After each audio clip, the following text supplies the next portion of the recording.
Greetings, friends. Salutations mes amis, quel privilège de pouvoir reprendre contact avec vous. Vous savez, Dieu bénit son Église dans le monde entier, alors que nous participons à l'implication totale des membres. Chacun fait quelque chose pour Jésus. Et quel privilège c'est, en ces derniers jours de l'histoire du monde, d'être vraiment un représentant de Jésus-Christ. Et cela signifie permettre à sa puissance de passer à travers nous pour aider les gens dans des situations concrètes.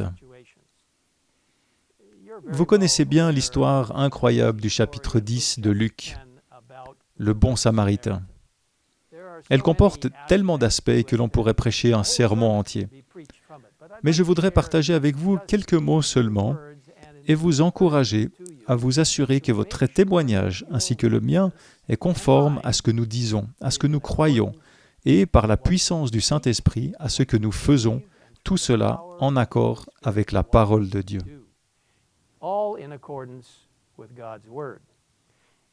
Vous voyez, dans Luc chapitre 10, nous lisons que, comme vous le savez, un professeur de la loi s'est levé et a mis Jésus à l'épreuve en disant « Que dois-je faire pour hériter de la vie éternelle ?»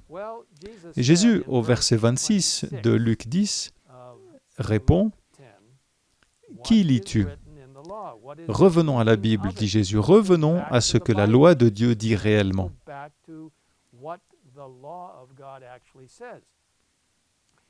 Et en poursuivant, nous trouvons que ce professeur de la loi répond au verset 27, « Tu aimeras le Seigneur ton Dieu de tout ton cœur, de toute ton âme, de toute ta force et de toute ta pensée, et ton prochain comme toi-même. » Et Jésus lui répondit, « Tu as bien répondu, fais cela et tu vivras. » C'est le verset 28.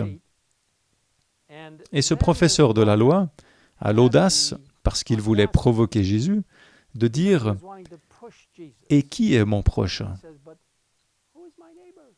Qui est-ce que je suis censé aider et soigner ?» Eh bien, Jésus a raconté une histoire qui, selon le livre Jésus-Christ, est une histoire vraie. Vous voyez, les personnes de ce groupe spécifique de personnes qui écoutaient l'histoire étaient en fait les participants de l'histoire. C'est ce que nous dit le livre Jésus-Christ. Et lorsqu'ils ont commencé à écouter et à comprendre ce que Jésus disait, ils ont pu dire exactement ce qui s'est passé. Vous connaissez bien l'histoire. Un homme descendait de Jérusalem à Jéricho, au verset 30. Il tomba entre les mains de brigands.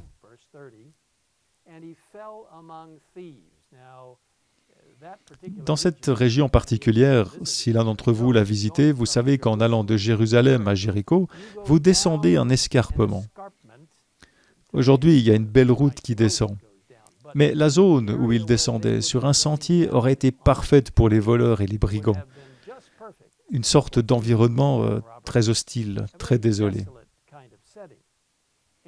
Et bien sûr, les voleurs ont attrapé cette personne, ils lui ont enlevé tous ses vêtements, ils l'ont blessé, le laissant à moitié mort, le laissant mourir. Et puis, nous lisons qu'un certain prêtre est arrivé sur ce chemin. C'était un chef religieux, quelqu'un qui savait comment se comporter. Il est arrivé sur la route, sur ce chemin, avec toute l'importance de sa personne, sûr de lui-même. Et il a vu que d'un côté de la route, il y avait une situation indésirable, une personne allongée sur le sol.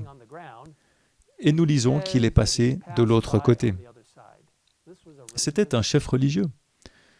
Vous savez, pour suivre l'exemple du Christ, nous devons être un exemple pour les autres. Mais dans ce cas, ce chef religieux, ce prêtre, n'avait pas compris son rôle. Il n'était pas en relation avec le ciel, il était en relation avec lui-même. Puis un lévite est arrivé, un autre chef religieux, et il est arrivé à ce même endroit. Et la Bible nous dit au verset 32 qu'il est venu et qu'il l'a vu. Au moins, le lévite a pris le temps de regarder ce pauvre homme qui était à terre. Mais le texte nous dit ensuite qu'il est passé de l'autre côté. Puis un Samaritain est venu, un Samaritain détesté par les Juifs, quelqu'un à qui il n'aurait même pas dit bonjour. Il l'aurait probablement simplement rejeté. Ce Samaritain est venu et a eu de la compassion pour cet homme blessé, comme nous dit le verset 33. Il s'est donc approché de lui, verset 34, et il a bandé ses plaies en y versant de l'huile et du vin. Puis il l'a mis sur sa propre monture et l'a conduit dans une auberge en prenant soin de lui. Puis au verset 35, nous lisons, « Le lendemain, alors qu'il partait, il sortit 2 pièces d'argent, les donna à l'aubergiste et dit, « Prends soin de lui, et ce que tu dépenseras en plus, je te le rendrai à mon retour. » Au verset 36, Jésus demande au professeur de la loi, « Lequel de ces 3 te semble avoir été le prochain de celui qui était tombé au milieu des brigands ?»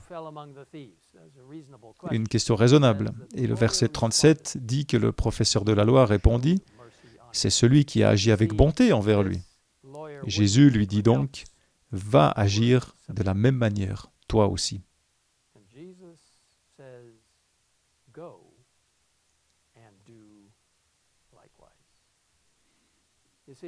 Vous voyez, toute cette histoire représente aussi, bien sûr, Jésus.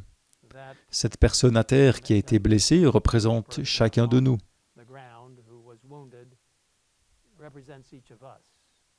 Nous sommes en grande difficulté. Le Samaritain qui est venu aider l'homme représente Jésus, qui nous revêt ensuite de sa robe de justice. Il nous revêt de sa précieuse justice. Il met aussi sur nous une onction. Il nous aide à être guéris. Nous devons suivre les traces de Jésus et faire un travail médical missionnaire, en menant un ministère de la santé complet et en aidant les gens à comprendre vraiment ce que cela signifie de suivre Jésus complètement, en aidant les gens physiquement, mentalement, socialement et spirituellement. Dans le livre Jésus-Christ, à la page 499, nous lisons « Actuellement, cette leçon est tout aussi nécessaire qu'à l'heure où elle sortit des lèvres de Jésus. L'égoïsme est un froid formalisme qui a presque entièrement éteint le feu de l'amour et chassé les grâces qui donnent du parfum au caractère.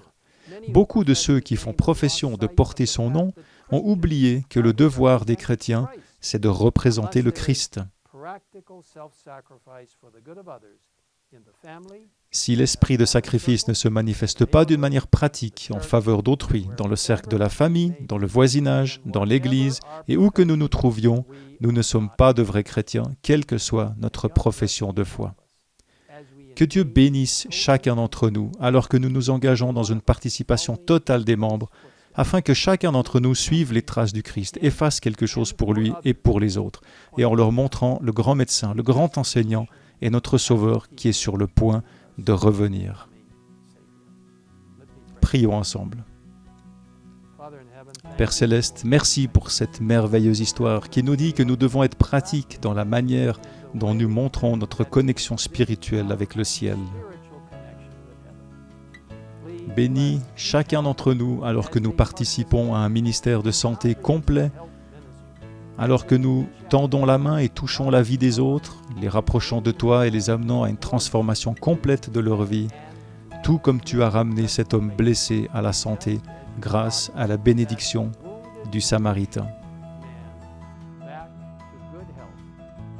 Aide-nous, Seigneur, à être de bons Samaritains, partout où nous allons, et indiquer aux gens le retour imminent de Jésus.